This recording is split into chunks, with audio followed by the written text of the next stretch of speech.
everybody? It's Rock Talk with the Doc Rocker, Jeff Bonello and the Doc Rocker in the Zoomiverse, and this is our weekly listening wrap-up for the last week in January 2021. We're going to talk about all the stuff we listened to this week. Danton, what did you listen to this week? So, in celebration of our last little react video to the newly posted Liquid Tension Experiment, new song, Passage of Time, coming out on their third album, which is set to release in March, I figured I should go back and listen to the other stuff because I just got into them really recently. I listened to their first two albums for the first time, like within the last couple of months, and really dug it. So I went back and revisited those because I didn't remember much of them. So I did those. I also, we talked a little bit about Liquid Trio Experiment, which is basically LTE minus John Petrucci on guitar. So I figured, let me go check that out too. I actually wasn't super pleased with that. It seemed a little more kind of jammy. It was, like a lot of the songs were just kind of like, they weren't like these like tight packed, like super like progressive entourages. It was like, here's like a cool goofy riff from Jordan Rudess, and then they just kind of jam on it for like, and each track was like 10 to 20 minutes, and I found myself hitting skip, and I ended up not finishing the album that I found on Spotify. But as for LTE themselves, those albums were even better than I remembered them, especially the second one. Starts off with Acid Rain, which was just such a killer, really cool song. And just doing that cover to cover was a real fun roller coaster ride for me. Aside from that, of course, we have our homework segment, but we'll save that for a different episode. But I also... anyone who knows me knows I'm a big video game music junkie, and anyone who follows Doc Rocker on other platforms like Twitter and Instagram know that I talk a lot about some writing projects that I do myself. I talk a lot about Project Tungsten, which is like my tribute to like writing Mega Man music. I'm a big Mega Man fan. I love the Mega Man soundtracks from all of the classic games, and I like that music a lot. So something else I've been thinking about doing for a long time now is something similar to that, but for a different franchise, Sonic the Hedgehog. So a lot of my listening this week was going back and like tackling all like the classic Sonic the Hedgehog tracks from the 16-bit games, because a lot of the first two games soundtracks were written by a bassist of a famous Japanese pop band at the time. So like a lot of the writing for the game soundtracks is like real pop oriented, and it's really cool how well it's done. So there's a lot of really great musical content in the early Sonic games. So I've been like I've been like driving myself nuts with it, like taking notes and like picking it apart, finding dozens of YouTube videos that break them down. And I found a really cool channel that the guy actually like deconstructs and like he plays just like individual channels. So like here's just channel 1 of this tune, and then he switches channels and you can hear all the different parts, which is perfect for me trying to pick it apart and try to like do a nice little style study where I want to copy that stuff in music that I want to write eventually. So that's been a big part of my listening, was all the Sonic stuff, and mixing that with Liquid Tension Experiment has just been a real nuts ride for me this week. So that was my musical journey of the last week of January. What about you, Jeff? Well, I got a bunch of different things I listen to, like always. I'm going from genre to genre, like you. You talked about you're listening to some prog stuff, then you start listening to some video game music, and the first thing I'll mention is I fell down the YouTube rabbit hole. Nice. And I found, we always talk about Dio. It always comes back to either Dio or Iron Maiden. For good reason. Ronnie James Dio and the Prophets. There is a live show, full show, 1965 New Year's Eve party that Ronnie James Dio and the Prophets played at. I found that on YouTube, and let me tell you, man, it is cool. I think there's a track listing somewhere. Dio's playing a lot of really interesting songs, covers. A lot of it's covers.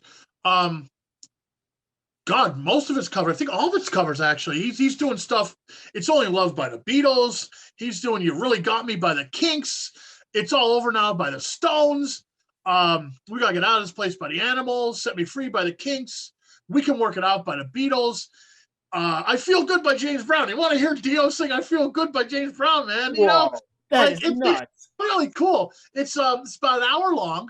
It's on YouTube. It's if you go to the Rock Talk with Doc Rocker Facebook group, there's a link there because I had to post it because I'm like, man, this needs to be shared far and wide. It's really cool. And it's 1965, and Ronnie James Dio, I don't know how old he was back then, but probably pretty young Ronnie James Dio. Yeah, rocking out, man. It's just very cool. very cool. That was like a start, you know. I also jammed some Megadeth. We did a little post about like soundtrack songs from movies. One of Megadeth's like greatest songs, I think, is "Angry Again" from the Last Action Hero soundtrack. Fantastic song, you know, that doesn't get enough play. They play it live once in a while, but it's a great song.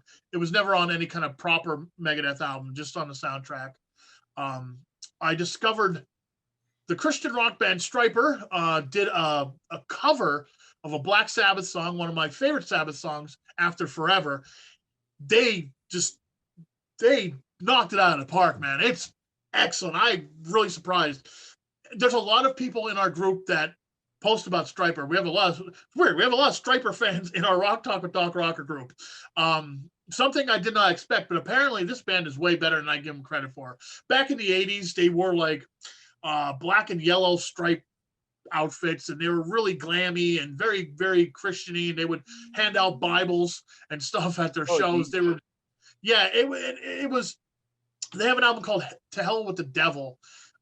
It's very like, it sounds like kind of like early almost like evangelical kind of stuff, is it? But it's a Christian rock band, yeah. But they have like a Motley Crue kind of type of sound. I was never big into them back in the 80s, but now I'm listening to more of them, and like they heavied up a little bit. The musicianship is fantastic. But yeah, I jammed to their cover, man. I'm like, wow, I need to hear more of this band, because I wrote them off, but they're really, really good, man. The other night I was listening to some stoner rock. Orange Goblin, love Orange Goblin. It's like, if you like Clutch, you should listen to Orange Goblin, because they're really similar. The Big Black is the album I was listening to the other night.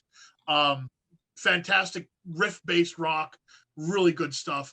And of course, and I posted this in the group, when we were talking a little bit about doom metal. Doom metal doesn't have to be slow, so I posted a song by the band Candlemass called "The Black Dwarf," which is really, really rocking fast, but still doomy doom metal song by one of the forefathers of doom metal, Candlemass. I actually listened to the whole album, the self-titled album. I think it came out in like 2009 with Black Dwarf on it, Assassin of the Light, The Man Who Fell from the Sky. Really good stuff.